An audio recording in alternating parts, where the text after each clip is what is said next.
Hi everyone, Emily here from Emily's Excellent Epics, and today is Bookmas, December 22nd. So I've been counting down my top 24 books of the year.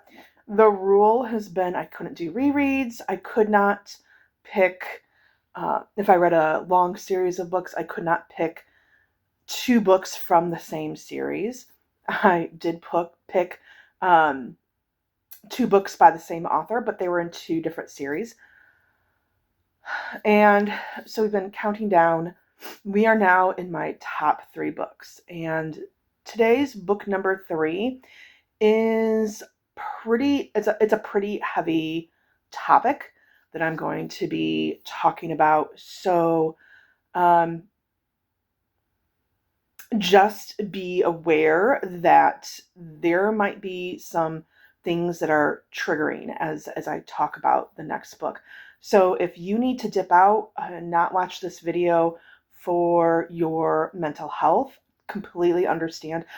I haven't been leaving the titles of the books in my description box just for like the fun surprise factor. On this book, I will be leaving the title in the title of the video and the description.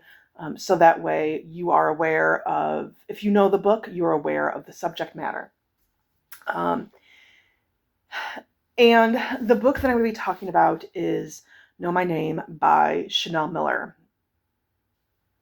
And we're going to really try not to cry. Whew, okay, so this is a memoir by the woman who, if you're not aware of Chanel Miller's story, she was essayed by the Stanford swimmer. And I don't remember his name. Brock Turner, I want to say, maybe. I don't know. Maybe. I don't know. I might have that name wrong. So if I do, and your name is Brock Turner, and I have that name wrong, I apologize. So she was essayed by the Stanford swimmer, and she was originally known as Emily Doe in all of the court documents, in all of the newspaper articles surrounding the case. And she decided to come forward and tell her story about what happened and how that impacted her. Also, if you're not aware of this story, a lot of the statements that were done in court to support the assaulter, when it came time for sentencing, his father was like, "Oh, it's such a steep price to pay for 20 minutes of action." That's not action. Assault is not action. And many people were saying this is such a big thing to suffer when he had such a bright future to look forward to as a 19-year-old swimmer who, could be trying out for the Olympic team. He made that choice. She did not. Some say, well, that was an assault. She gave consent. I don't know about California laws. I can tell you in Illinois, if someone is under the influence of drugs or alcohol, it is assault. It is a crime, because their judgment is impaired and they're not able to give informed consent. Not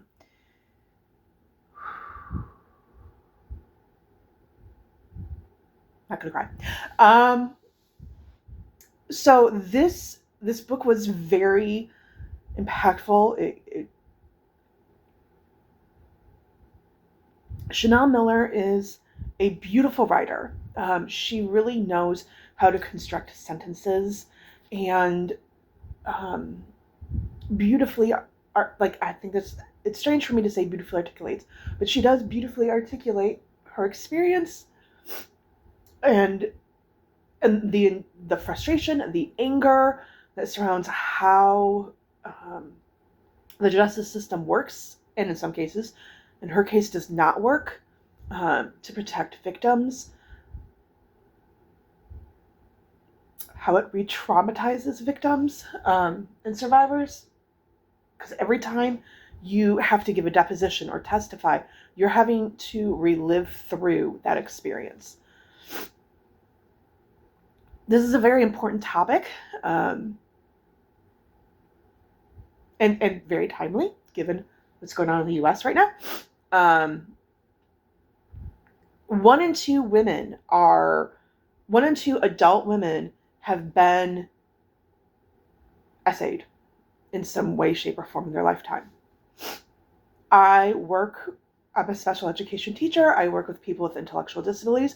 I've not only taught them as a teacher, I've worked with them as adults. And 90% of people with disabilities have experienced some form of essay. And when I went to a training on it, on identifying and reporting those cases, the trainer was like, actually, I think that number is underestimated, because they have to be able to report the assault, and people with intellectual disabilities, oftentimes they might not be able to communicate verbally. So not only do they have to be able to report it, but they also have to be believed. And so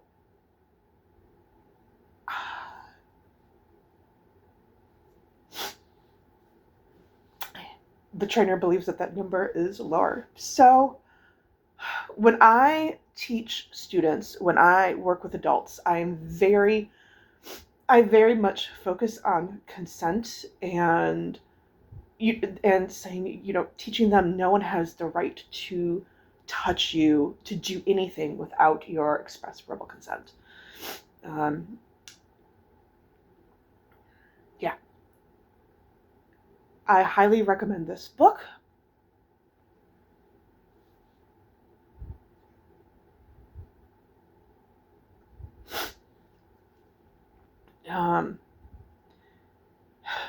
Know that it is impactful. And there might be triggers. Gosh, I'm a mess. I'm so sorry.